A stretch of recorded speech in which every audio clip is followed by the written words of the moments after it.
Perkenalkan, nama saya Nuju Selenji dengan NIM G00240911. Saya dari kelompok A9. Nah, di sini saya menjelaskan mengenai trachus digestivus yang inferior. Nah, makanan kan dari gaster masuk ke duodenum. Dari duodenum dia akan masuk ke intestinum tenue, yang terdiri dari yang pertama jejunum lalu ke ileum. Nah, jejunum sama ileum itu sebenarnya jika kita lihat secara langsung dia nggak ada bedanya, tapi kalau kita teliti dengan mikroskopis akan lebih terlihat. Nah, di sini akan membahas perbedaan antara jejunum dan ileum.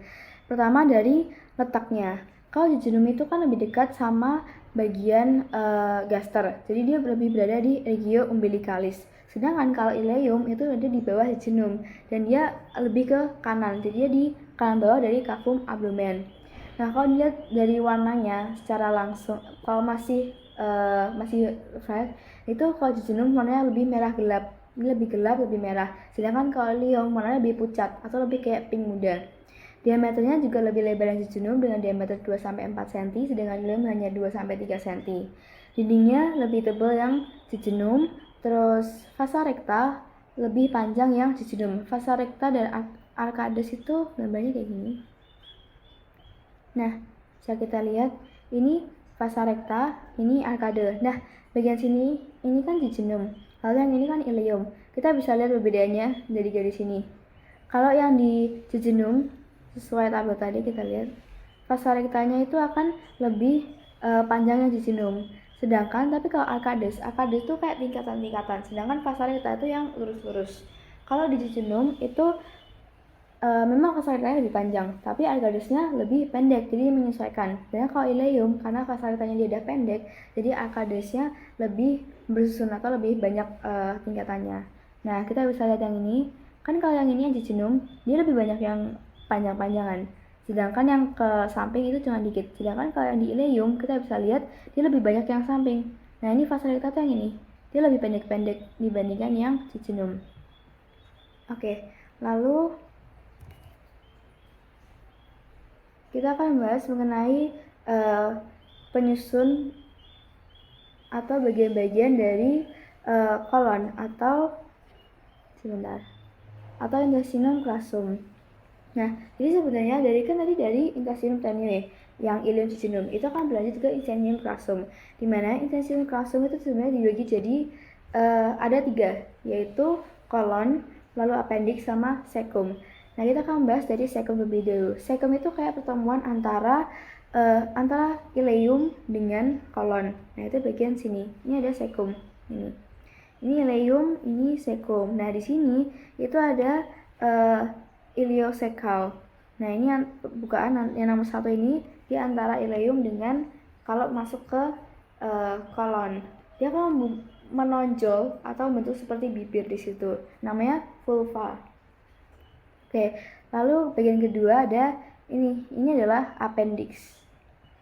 Terus, oke, kita akan bahas bagian-bagian penting yang ada di kolon. Yang pertama ada tinea. Itu yang ini, yang nomor 4. Tinea itu tuh kayak fungsinya buat pelekatkan, yang dia melekatkan antara kolon dengan dinding abdomen atau dinding mesenterium. Jadi antara depan sama belakang. Nah, tinea itu ada 3, yaitu tinea mesocolica, tinea aumentalis, sama tinea liberal. Sesuai namanya, kalau tinea mesocolica itu dia akan melekatkan antara kolon sama mesenterium. Jadi ada di belakang. Di gambar ini nggak kelihatan, tapi dia nggak kelihatan. Dia ada di belakang sini, di sekitar sini. Berdekatan sama omentum, ini omentumnya. Nah, lalu ada tinea berdekatan dengan mesenterium, ini mesenteriumnya. Lalu ada tinea aumentalis, yaitu tinea melekatkan antara kolon dengan omentum majus. Ini tinea aumentalis. Lalu ada tinea liberal, yang artinya liberal, jadi dia nggak melekatkan kolon dengan apapun. Itu di bagian sini sama di bagian ini, nggak ada pelekatannya sama sekali. Nah, lalu kita lanjut. Di kolon itu kan kayak ada gelembung-gelembung gitu. Nah, yang membentuk itu adalah ada namanya incisura sama haustra. Haustra itu yang gelembungnya ini. Jadi dia kayak yang penonjolan-penonjolan itu. Sedangkan kalau incisura itu yang ini, yang kayak cekungan dari penonjolan itu namanya incisura. Oke, lalu ada plica semiurnalis. Pelika semularis itu tuh ditutupi sama mukosa yang ikut melipat. Nah, bedanya kalau di pelika semularis itu dia nggak ada villi.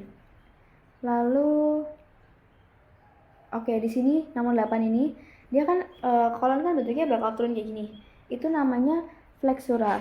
Nah, flexura kolon itu ada yang dextra sama sinistra. Oke, lalu kita lanjut. Oh ya, kolon itu secara besar dibagi jadi 3 bagian. Ascendent, transversum, sama descendant. Sesuai namanya, ascendent itu yang naik. Nah, ini kan mulai dari sini. Jadi dia naik sampai sini, itu namanya kolon ascending. Lalu transversum yang seperti kayak gini, itu yang ini. Lalu ada kolon descendant, itu yang ke bawah ini. Nah, tapi ada juga kolon sigmoideum, itu yang bagian bawah sini. Jadi dia melukuk sendiri di bagian sini. Oke, terus kalau kolon ascendent yang ini, ya dia di perbatasannya tuh sampai ujung flexura coli dextra. Nah, dia dipisahkan dari dinding abdomen anterolateral oleh omentum majus. Terus kalau kolon yang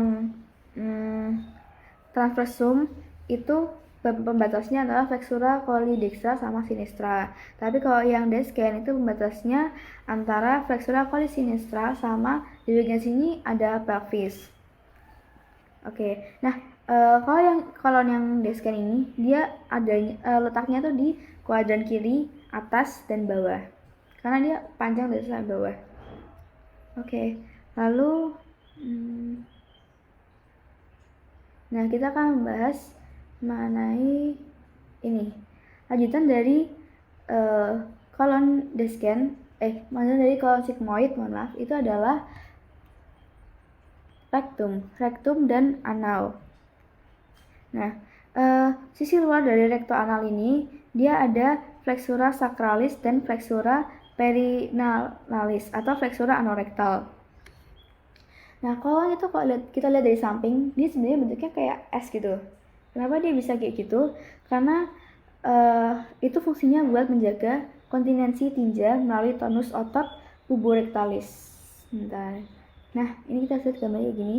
Dia kan bentuknya kayak S. Ini untuk menjaga untuk membentuk kontinensi tinja. Oke, lalu di dalamnya ini itu ada lipatan-lipatan transversal. Bentar. Nah, ini adalah lipatan-lipatan transversal. Disebut namanya plica transversalis recti atau Hauson. Ini plikanya. Oke.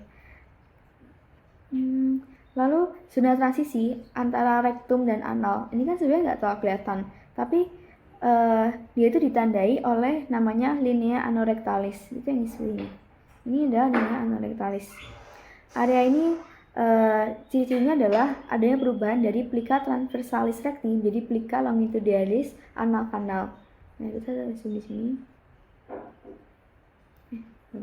Nah, ini bagian-bagiannya secara lebih detail. Di sini ada linea pectinea. Lalu anal itu sebenarnya dibagi jadi 3 zona, yaitu zona columnaris, ini yang ini. Zona columnaris ditandai dengan adanya linea pectinea.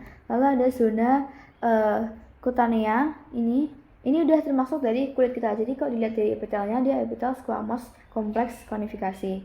Lalu ada zona pecten, ini yang paling luar lagi. Oke. Oh ya, kalau zona columnaris tadi, yang ini, dia tuh dibentuk dari corpus cavernosum. Nah, epitelnya kolumner atau cuboid. Lalu zona analis, yang di sini, zona cutanea itu sama dengan terdiri dari linea anocutanea. Lalu ada pecten analis atau bisa kita zona alba. Ini yang pecten ini namanya adalah zona alba. Zona alba ini garis superiornya itu namanya linea pectinea atau linea dentata.